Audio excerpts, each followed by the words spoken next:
Good morning, everyone. My name is Duncan Small, and I would like to welcome you all to the 28th Annual Adventure Education Conference.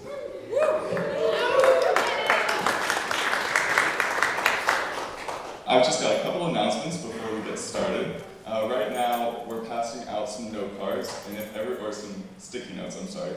If everyone could take 3, that would be great. And then our Wilderness Skills Session 1 workshop has been canceled, I'm afraid. And then lunch will be starting a little late today. It'll be at 1:15. And between workshops 1 and 2, we will have snacks available. And then after lunch, we'll have one more workshop, and then we will have our closing words and a raffle. And then after that, there will be a post-conference gathering at the WNC Outdoor Collective. And that is one of our sponsors. And speaking of sponsors, I would like to thank all of them. We have the WNC Outdoor Collective, Seuss of the Carolinas, and Second Nature Trek.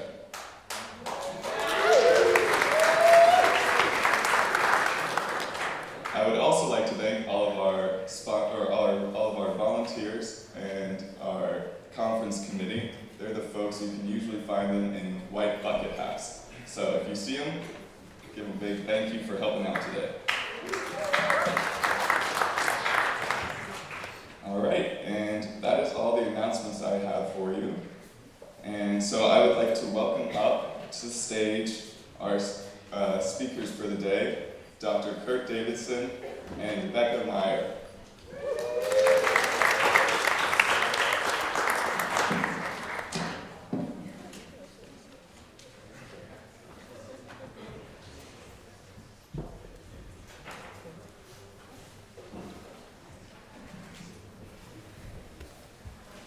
All right, thanks, Duncan. So, this works. Day had broken cold that morning. We had started climbing around 4 a.m. under crystal clear skies and a million stars. There were about 10 students total, 3 instructors, on an attempt to climb the north side of Mount Shasta in Northern California. The snow was harder than usual, with most of the winter snow and ice melted off, exposing the less friendly conditions below. We traveled on a mixture of black and bullet-hard blue ice, which caused our ascent to go much slower than usual, but without much fanfare otherwise. After spending some time on the summit, relishing in our accomplishments, and taking the requisite photos, we started our descent. I noticed a slight buildup of clouds to the west off the Pacific Ocean, but I only noticed it, and I didn't really consider it much longer than a few seconds. Our descent was unusually slow as well. We had noticed climbers, a large party, and firm glacial conditions, all of which made for pretty slow descending. These conditions also made it impossible to glissade, which is the mountaineering version of sledding down the mountain in your rain pants. These conditions also warranted crevasses to be wide open, further slowing us down as we had to take a meandering path down to avoid these hazards. All of these facts and details normally don't matter in Northern California in the summer. Endless bluebird days are the norm from May to October, and only a few summer squalls exceptions, as the mighty Pacific reminds people that she lies not too far to the west. I say normally they don't matter, but on this day, on that particular day, they would matter. As we descended, I first noticed how they appeared to creep closer, first building over the coastal range, then creeping over the Klamath Mountains. I recall them looking like a great wave, looking for a shore on which to crash. I thought we could make it. I noticed the students picking up their pace as they noticed the quickened pace of my voice. the harshness of my responses to their questions that were slowing us down. We were so close to the camp that the color of the tents, which were dots that we could see from high up on the glacier, now had shape, and I could read the labels that were on the tents. And that's when the wave found the shore on which to crash. Everyone talks about how loud the thunder is, and they're not wrong. It's really loud. It bangs through your body as though you can feel the wave crash through your chest, churning up your organs. And the atmosphere is literally electric.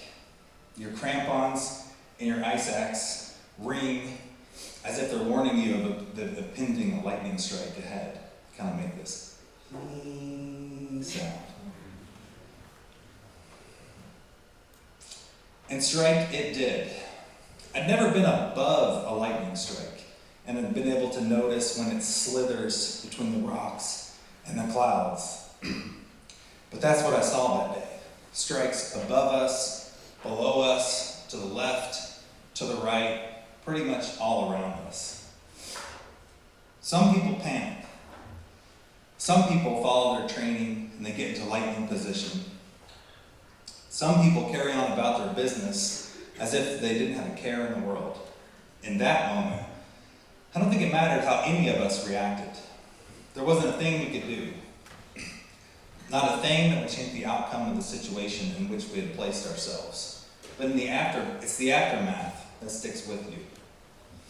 The truth is, I don't remember much else from the storm that day, other than being scared out of my wits.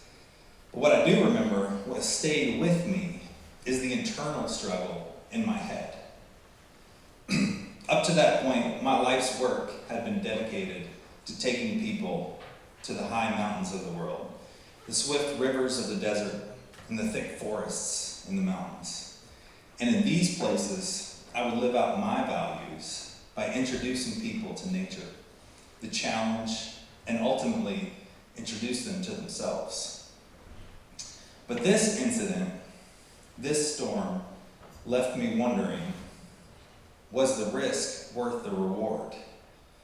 And that's what we're here to talk to you all about today, the perpetuation of our values through adventure education. Oh, sorry. Jumped the gun there. I'm Curt Davidson. I'm a professor at Cal State Long Beach and the president of Alpenglow Education. And I am Becca Wallingford-Meyer, so he's coming here from Long Beach. I'm coming from Lander, Wyoming, and so we're so excited to be here with you guys. I'm the co-owner of Wind River Climbing Guides with my husband. I'm the lead mental health trainer here for Alpenglow, and then as well I'm also a social worker, so a school social worker and a domestic violence advocate. What we would like first is to thank Montreat, especially for having us. So we'd like to thank Dottie, Ryan, and Duncan for everything that you've done. We felt so incredibly welcome right when we got here.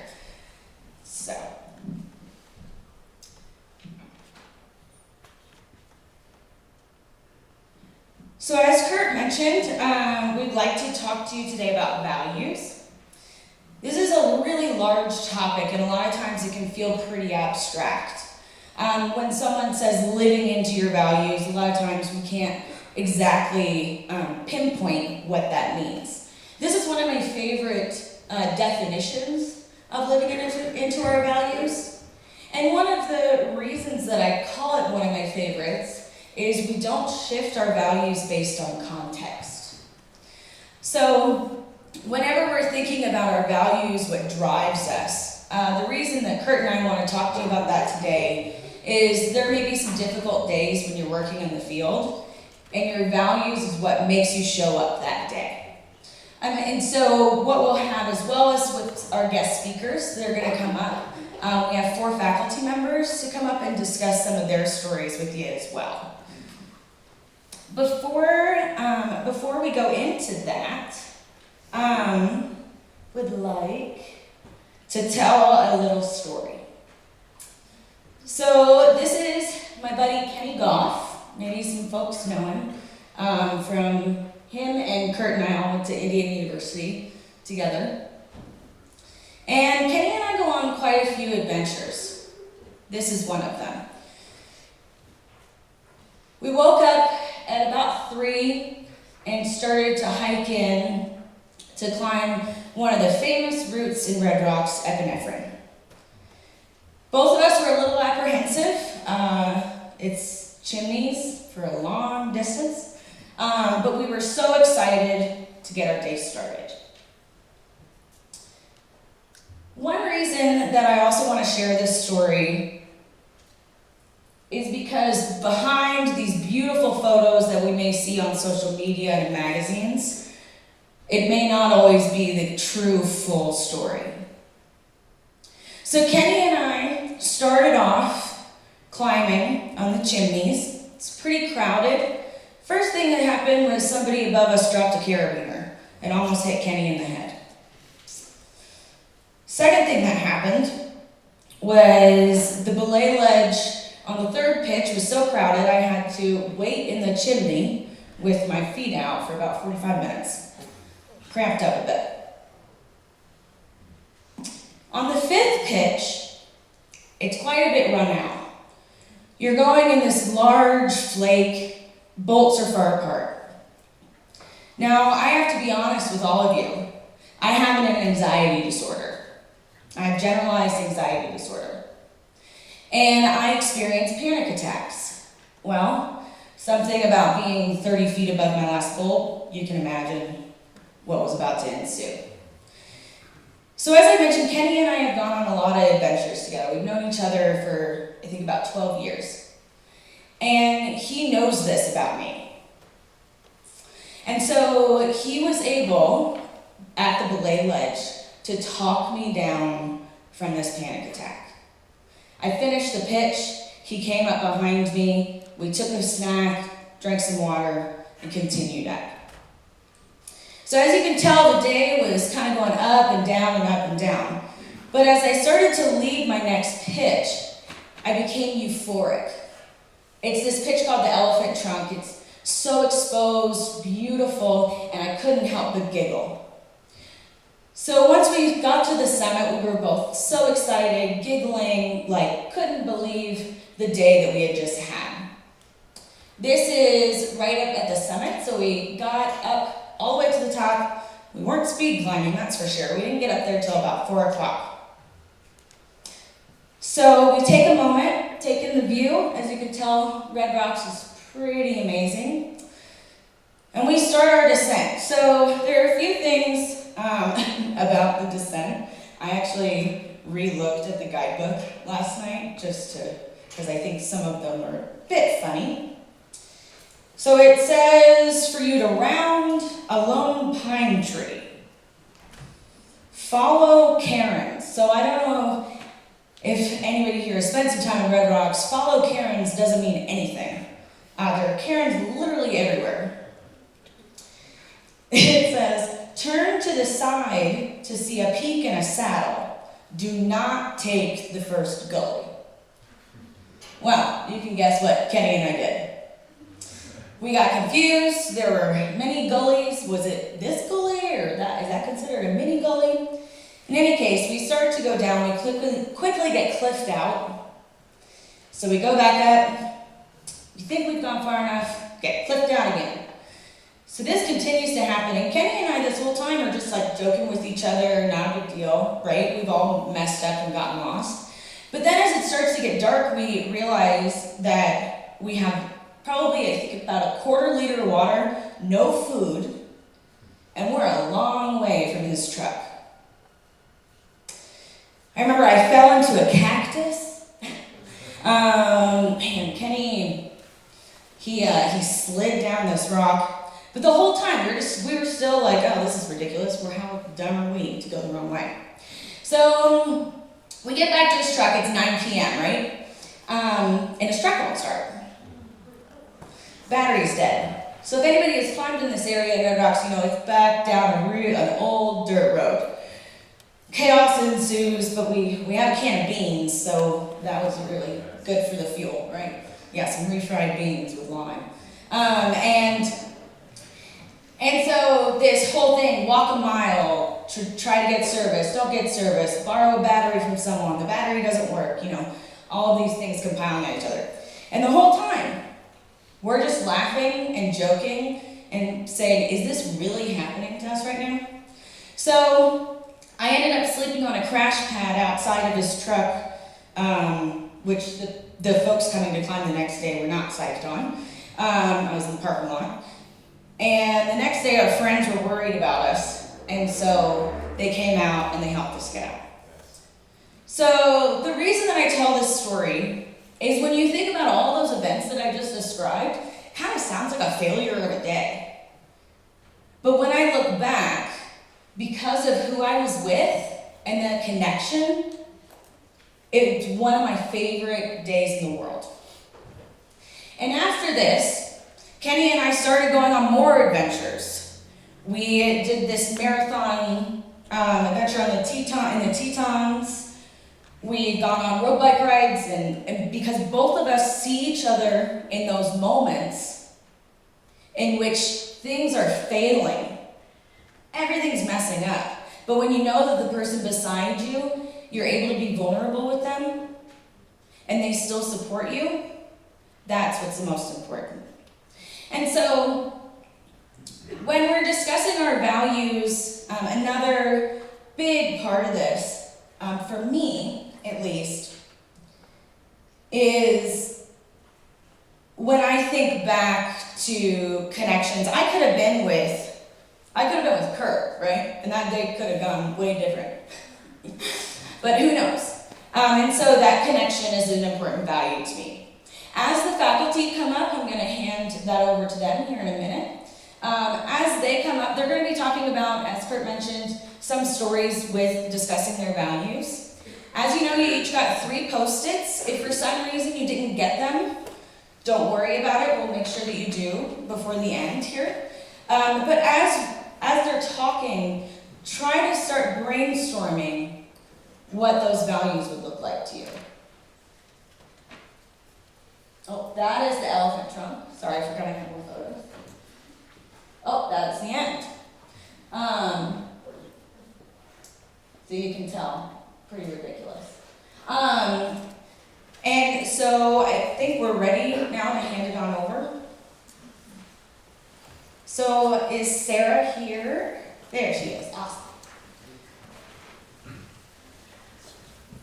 Switch. Oh, is this one?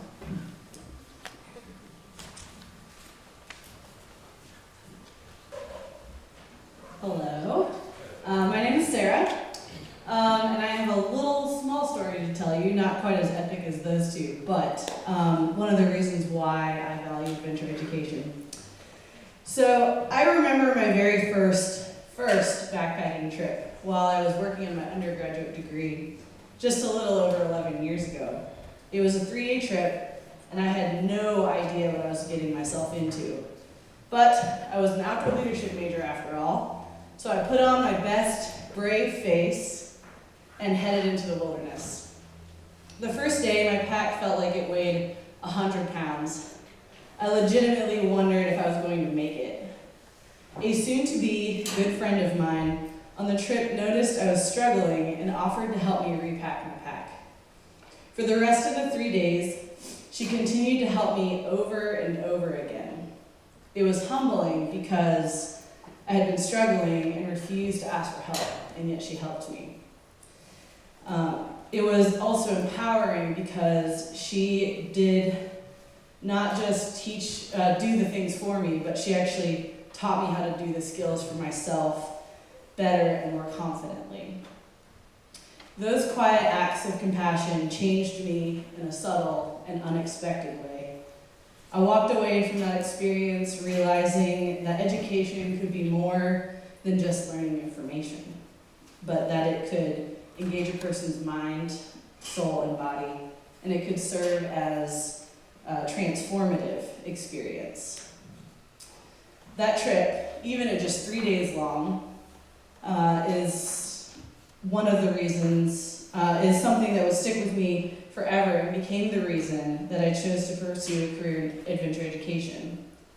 And while that story is just one of the reasons I chose that, I feel like the following quote by Kurt is the reason I've stayed in this career for the last 10 years.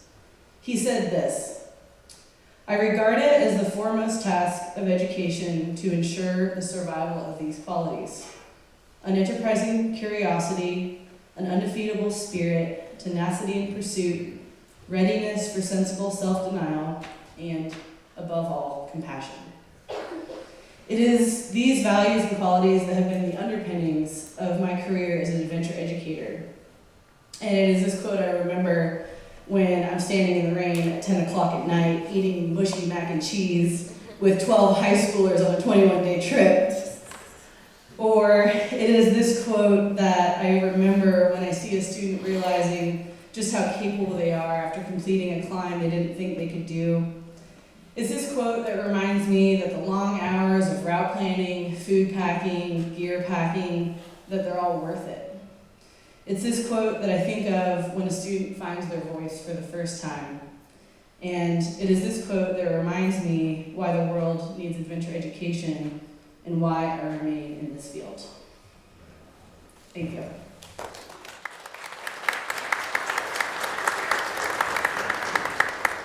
Great, thanks, Sarah. Next up, we have Dr. Robillion.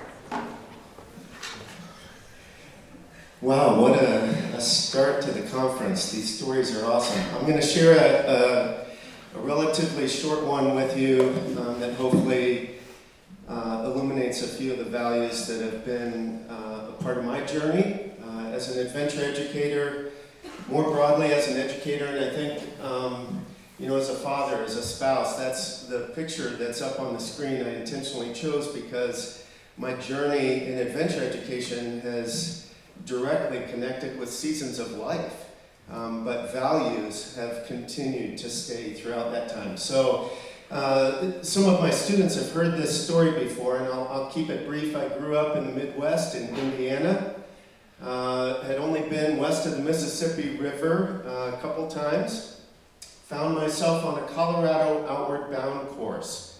Flew out to Grand Junction, Colorado. About 22 of us students were put on a bus and went out to the start of a multi-element 21-day course. We started on Cataract Canyon. We loaded up the rafts, lots of team building and shuffling gear and everything, and we started on our journey down the river. We pulled over for dinner, and after dinner, our instructors asked us to work together to flip all but one of the rafts and tie them into a large barge. And we would have one oar rig in the back of this large barge that would have an instructor who would help steer the rig through the night. We had about 45 miles of flat water, if I recall correctly, and we were asked to lay our sleeping bags on the bottom of the overturned bottom of the raft. And so these 21, 22 students, I was 19 at the time, again, remember, grew up in the Midwest, hadn't seen the desert, let alone the stars that unfolded that evening. And we slept all night long, except to wake up when we hit a sandbar. Our instructor was in the back of the raft playing the harmonica, gently rowing us down the river.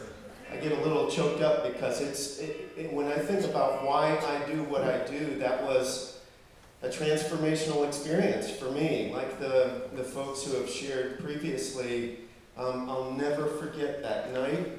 I'll never forget those 21 days. And at the end of the Outward Bound course, like many of you maybe, I found myself previously a criminal justice major with a dream of being an FBI agent.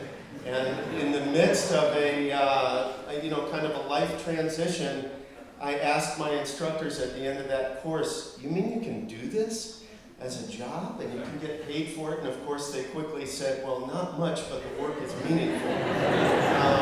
So that's been my journey from there, pursuing a degree actually here at Montreat College in outdoor education, and now I have the privilege of working with other students. And I think if I were to leave you with my summary of a few threads and values that I've continued, they drive what I do, it's going out there, out wherever there is, into the natural world, in remote places and the park just down the street, to discover a little bit more of who I am, and to facilitate that for my students. So to go out there, to look in here, to help build community. That's been a big part of my journey, and without mentors and friends, I wouldn't be where I am today. And to continue to stand in awe of the natural landscape and learn about the ecosystems that I've been traveling through. As I started the story, I shared, my journey has changed. Once we started having kiddos and priorities shift a little bit, I found myself not sleeping under a tarp 45 nights out of the year, but maybe now it's 15 nights out of the year with students, and it's 15 to 30 nights a year with my family. But I still go out there to look in here, and I find it a great privilege to try to, I feel like most of what I do now is equip others and let them then try to provide these transformational experiences for their students. So thanks for listening. This is so exciting, just as a side note, to be together in community, students and faculty and agency representatives, to have the two of you here. So thank you all. Looking forward to a good day.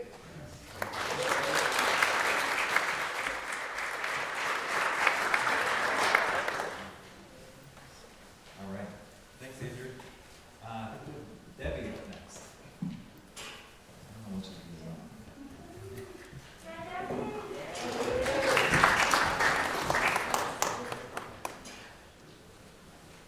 All right, 5 extra credit points, maybe 10. Can you find me in the picture? I'm the one in the bright jacket. Yes, yes. So it's interesting, listening to stories. Boy, I wish I had written something down for this that was, more coherent than what I have. But I have so many stories. I couldn't just come with one. And one of the things you might notice, there's 39 years of experience up there. And those of you who don't know me, I teach at Western Carolina University. I've been there for 25. And I think as I was looking at the prompts for what Curt and Becca sent me, as I was thinking about, gosh, why am I in adventure education? Because that's not how I started out. I switched majors 4 times in college. I started out as an art major, thought I wanted to teach. Then I said, well, English is cool, I'll do English. Then I moved to history. And then I moved to health and physical education.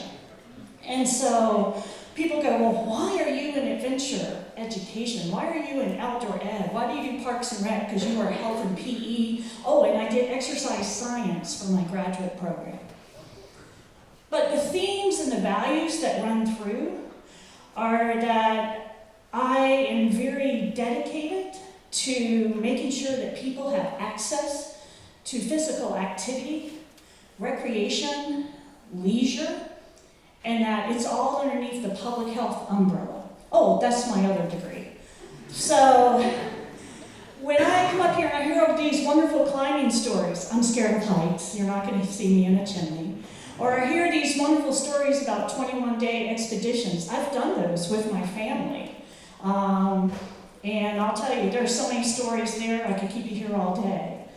But the reason I do it is because I see this real connection that we need to provide opportunities, accessibility, experiences for everybody to be able to enjoy the outdoors or physical activity or have access to leisure, all so that it impacts our overall health and well-being. So I have 4 quick little anecdotes to go with that to show how they're connected. So some people put me in indoor recreation and some people put me in outdoor recreation. So I started in the ski industry. That's how I got into outdoor recreation. And I started as a teenager. So the picture up here is from one of our travel courses with Dr. Callie Schultz. It is out to Utah. We took students to 4 different ski areas over the course of several days. Most of these people had never skied west of Cataloochee, so they had never been to a mountain that's, very large and has powder and, more than 2 lifts. So this was pretty exciting. And on these trips, what I really enjoyed was taking students who had never experienced just that aha moment of being on top of a mountain, and then taking them down through trees and glades and powder, which also was quite interesting for me being an East Coast skier. But taking them down and just every day, let's do it again, let's do more. How can I do this, as a professional career? And it was such a great experience to get students out there. I also have taught adventure education, and that was for physical education majors. And I'll never forget, I did a backpacking trip in Deep Creek in the Great Smoky Mountains National Park. And I had 6 health and physical education majors with me who had never, ever camped outside. And so we did all the pre-planning and, LNT, how to poop in the woods, all of that kind of stuff. And I'll never forget, we hiked in, not very far, because I wasn't quite sure how they were going to handle it. And we get into the backcountry site, and 2 of the students said, "Miss Debbie, we feel like we need to go poop in the woods. Can you make sure we go to the right spot?" So they went and found a spot, and they came back and found me at the campsite, and they said, "Miss Debbie, can you come with us? Because we want to make sure we're 200 yards away, and it's the right spot, and we've dug a big enough hole." Okay, these are like 21-year-old, men, and here I am following them, make sure they can poop in the woods. They were so proud, they took pictures with their phones too. But they came back to the campsite. Then we had to cook dinner, which was also another just grand experiment. I made cheesecake for them in the backcountry. They're like, "This is the best thing we've ever had." And then that night, we camped right next to Deep Creek, and it was a clear night. It was in early November, so it was cool, it was cold, it was crisp, it was clear. And we went out on the rocks in Deep Creek, and we're looking up at the sky. And one of the students turned to me, he goes, "Are those stars?" I went, "Yes." He goes, "Really?" I went, "Yes." He said, "I have never seen stars." I went, "What? Really? You've never seen stars?" He goes, "No, I live in a city. I've just never really noticed it because of streetlights and things." I was like, "Well, you've been at Western for all these years." He goes, "I guess I've just been busy and hadn't looked up." And that next day as we're hiking out, he goes, "How can I be a Parks and Rec major? I want to do this. I want to take other people outside and have them experience what I've experienced." So that was a turning point. He did become a Parks and Rec major, and so did 3 other people on that trip. So that was kind of exciting. The other story I wanted to just briefly talk about is I teach a class called Nature RX, because I feel, if we look at why we go outside, a lot of it has to do with how it affects us physiologically and psychologically. So you can think about when you're out there, you know how you feel, and you can tell stories about how you feel. But the exercise scientist in me wants to know, why do we feel that way? So I started teaching a class where we actually take the research that's out there, so looking at blood pressure and heart rate and cortisol levels and mood, and we replicate those experiments in the class so that students can actually understand why they're feeling physiologically and psychologically so much better after spending time outside. This class gets lots of seniors at Western. It's an elective. It's now liberal studies. And so I get a very diverse population, which is awesome. We're going hiking one day in Deep Creek. It is pouring down rain with this class. I've got about 10 students, very diverse background. One of the students with me is an athlete. She was a soccer player at Western. She was also from Atlanta, and not too happy about hiking in the rain whatsoever. And You could tell she was just very uncomfortable. And as we're hiking, and we go up this trail, I'm telling silly riddles to take their mind off the rain dripping down their back and sloshing through their shoes. And we get to the top of this pass and telling more riddles and more jokes, and she's starting to feel better. And then we end the hike and we're standing underneath a pavilion, and we go around and we do a debrief circle about what were our major takeaways from the day and how it related to the research. And to put this in context, this student was an African American student. And when we got to her, she said, you know, Miss Debbie, everybody calls me Miss Debbie, so anyway, she goes, Miss Debbie, I was really scared to come on this hike. My granny used to tell me that going in the woods is where all the bad white people were. And I really wanted to take this class because a lot of my friends said that you are a really good instructor and that I needed to be more comfortable outside. And she goes, I've been scared all semester of doing this field trip. She goes, but I'm not scared anymore. And I feel so enlightened, and I can't wait till when my family comes up to visit me to bring them out here on this trail and show them that just what a beautiful experience it is. So why do I do this? That's why. It's to really touch those people and show that everybody needs to have access to physical activity, recreation, leisure, and it's all part of our overall health and well-being. Thank you.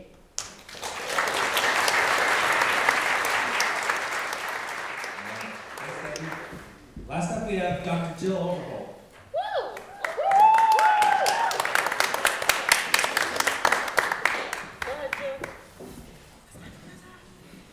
Hey all, I'm Jill. I'm a professor of outdoor leadership at Warren Wilson College, and I would be remiss not to say that I'm also part of this lovely Indiana University cohort that we've got going on over here. I had Curt in class, I had Becca's husband in class, I had Becca in class, and I had Kenny Goff in class. So I think I did this assignment a little bit differently than other people. I guess I should have told an epic story. So maybe I'll do that later. Ask me. But when Curt asked me to come up here, I started thinking about what story I could share that would illuminate my values, which is the other part of this assignment, and was motivating for me in the field. And so I started to think about connection as the value that really drives me in this field.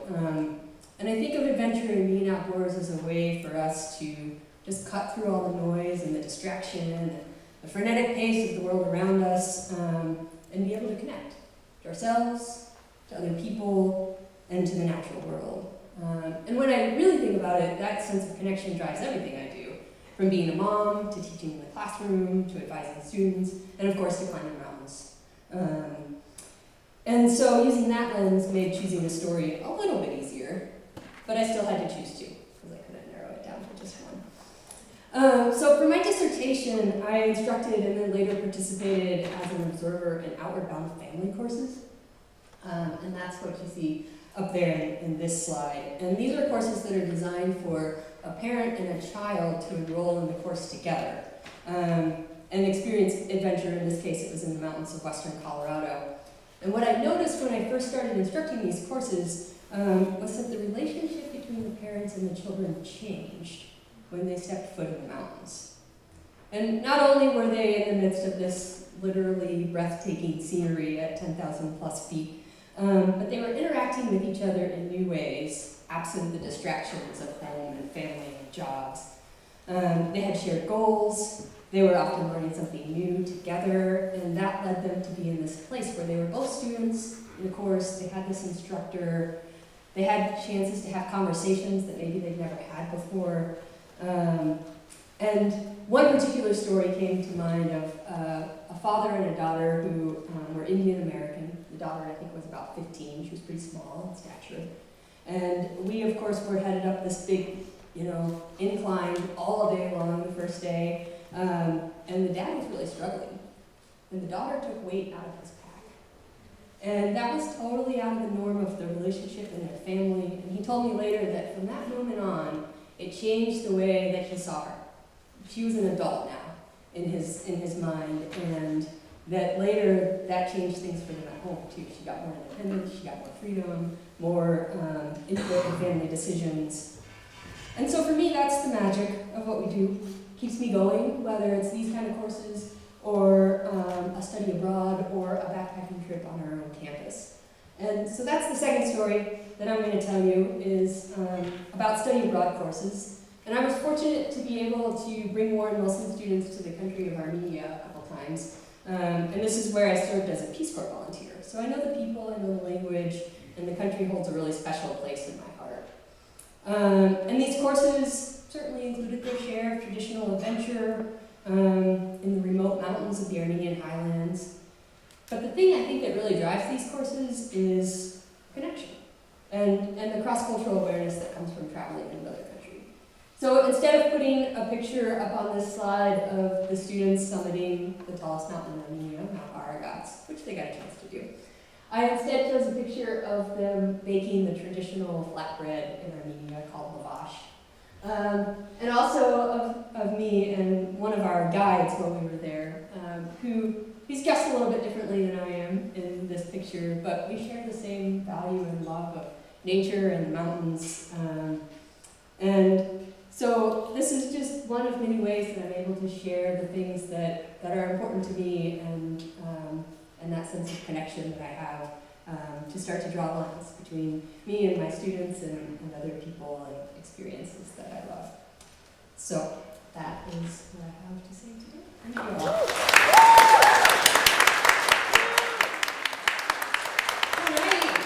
Alright, so let's give one more round of applause to speak for all of our guest speakers.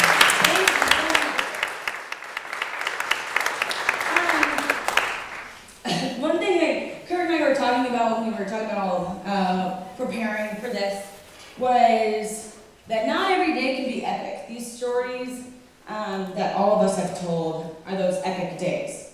But, as I'm sure a lot of you already know, there is another side to outdoor education. And that is random jobs in the off season.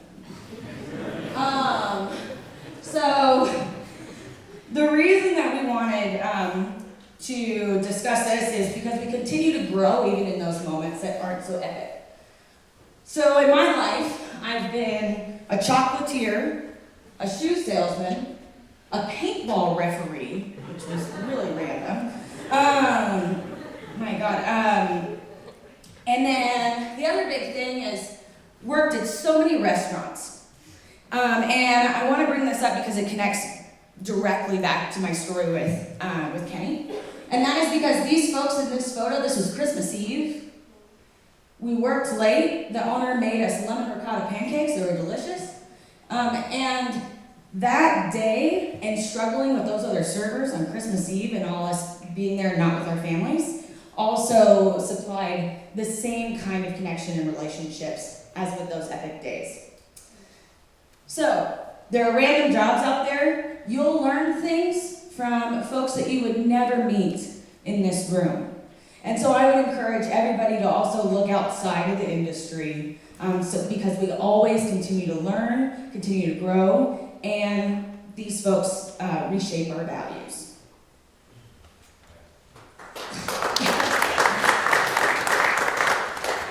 So, just a final note about our strategy here. We've told the first couple stories to get you to Google how to change your major. Then we had some guest speakers come up to maybe hold off on that switch just yet. But it was important to us to paint a realistic picture also of adventure education, discovering and sustaining your dreams. And the reality is, as Becca mentioned, you don't get to go out right after you graduate and guide in the Grand Tetons and then guide on the Colorado River and ski the shoulder seasons in between. There's a lot of hardship as well, and we would be remiss if we didn't at least mention that. So there's tired days of exhaustion, days when the weather just physically demoralizes you. And so we wanted to mention that as well. But we thought it was so important to talk about those values, and particularly in the context of discovering and sustaining your career aspirations in this field, because of the potential that we have, because of the way the guest speakers talked about those connections with people that even though we're with these people sometimes for an hour, sometimes for a week, sometimes for a month, you get to influence their life, and how you influence them depends so much on the values that you're shaping right now while you're in school, while you're here at Montreat or Brevard or wherever you're coming from. And that's so important in the larger context because it is literally our chance to shape the world in which we want to live, to perpetuate those values and to help instill those values in other people is the opportunity that adventure education provides. And so, that's what we wanted to get you to think about today through these activities. We're trying to make this not just us droning on to you all. You got your Post-it notes. So, we're going to do an activity now, which will then connect to the activity this afternoon. So, go ahead and take those Post-it notes out now. I see Becca's up, so she's got something. Go ahead. And if you do not have the 3 Post-it notes, we have a lovely person over here that's coming around. So if you don't have the Post-it notes, go ahead and write it down on a sheet of paper, and then you can transfer it over.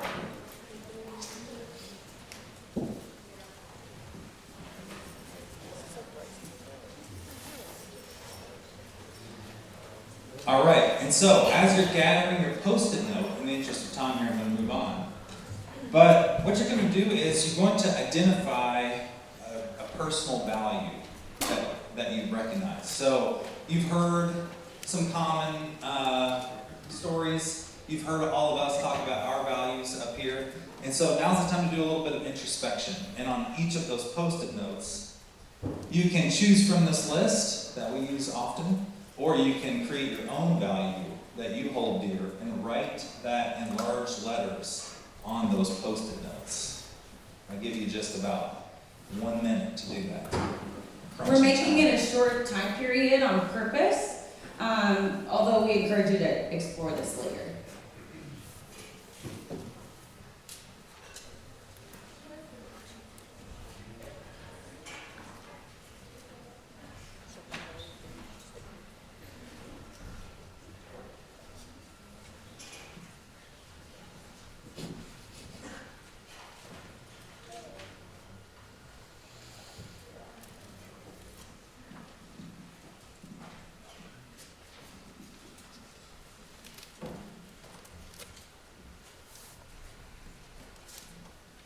So you've got about 30 seconds left.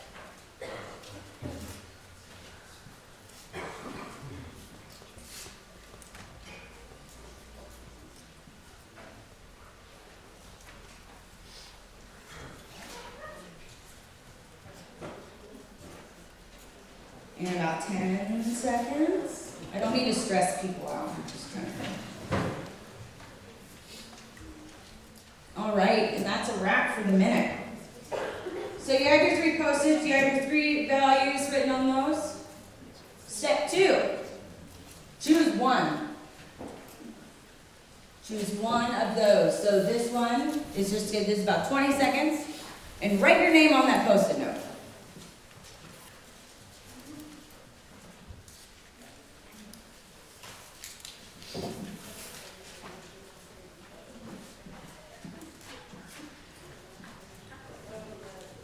All right.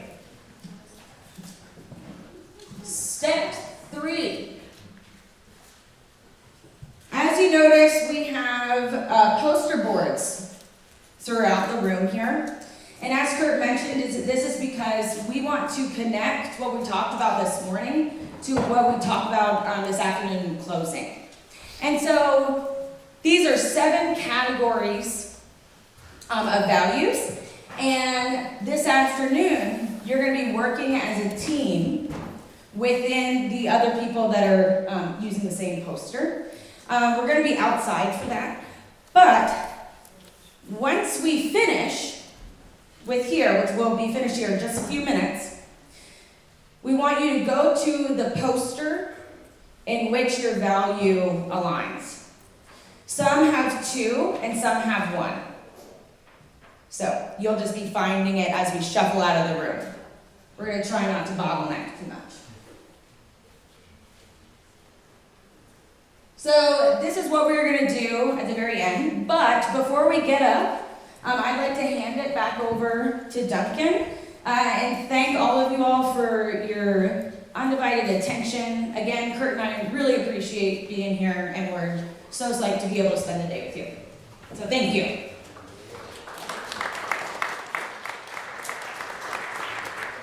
All right, and let's give one more round of applause to our keynote speakers and everyone else that's there.